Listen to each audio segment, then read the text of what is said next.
Hello, everyone. Welcome to Alphawisdom. I'm Mystic Cassandria.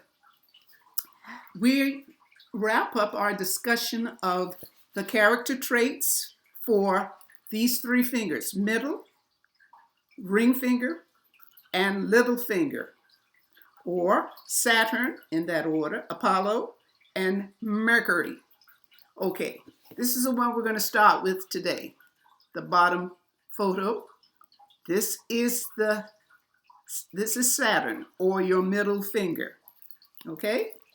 Now, when this finger is short, and this is not common, this person's mental attitude is deeply anti-rules and restrictions.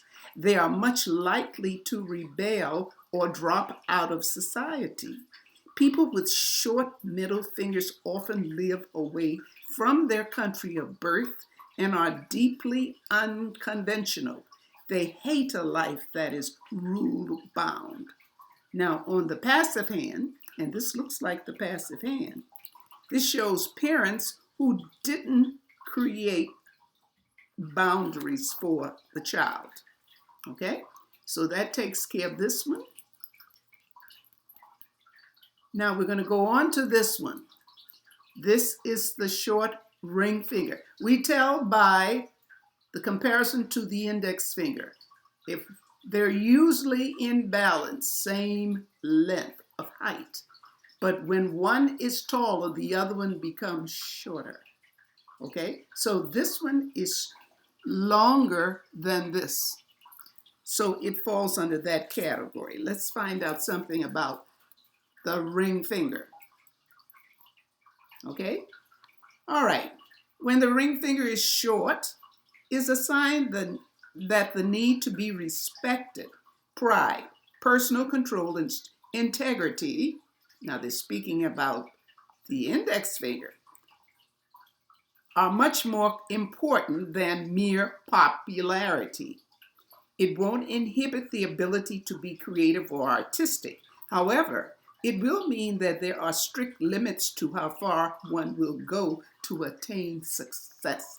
So this person thinks that respect, integrity, and pride are more important than being so popular, even though they desire some popularity, but not excessive. Okay?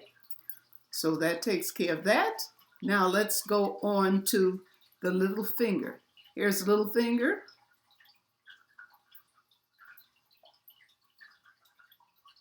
Oh, and before we leave that, I want to talk about this ring finger here. That's extremely long. When it's long, there's a strong need for self-expression and to stand out in the crowd. It's found on performers of all kinds. Okay?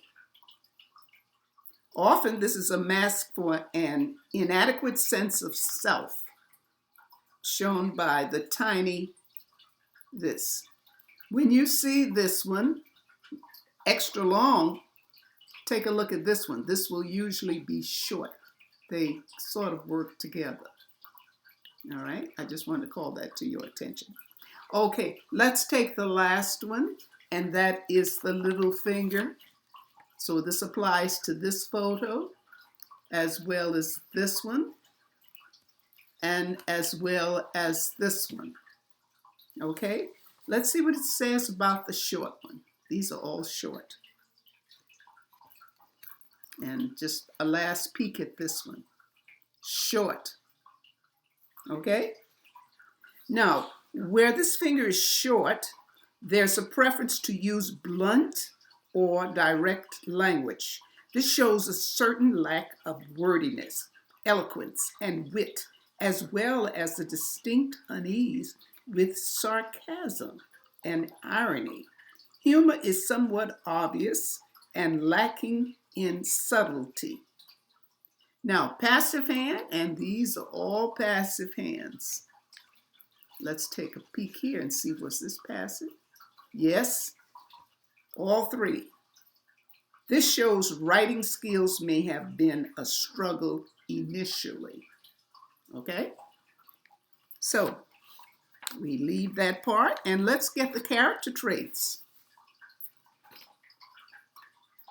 for the little finger. Articulate, cunning, expressive, perceptive, pervasive, sarcastic, and talkative. I want to just take a look at this one. Now this is short and this one is short, but something else is going on. It says low set. You see, when we have low set, that means this line that goes into the bottom section, bottom flange, is in balance or right across from the base of the ring finger. So what's going on here? It's low set, okay? Now, in reference to low set, all children have a low set little finger when they're born, little. As sexual maturity, the finger is pushed upward as the body is flooded with the sex hormones. Mother Nature. Testosterone and estrogen. However, on about 20% of people, this finger never rises to its normal position on both hands.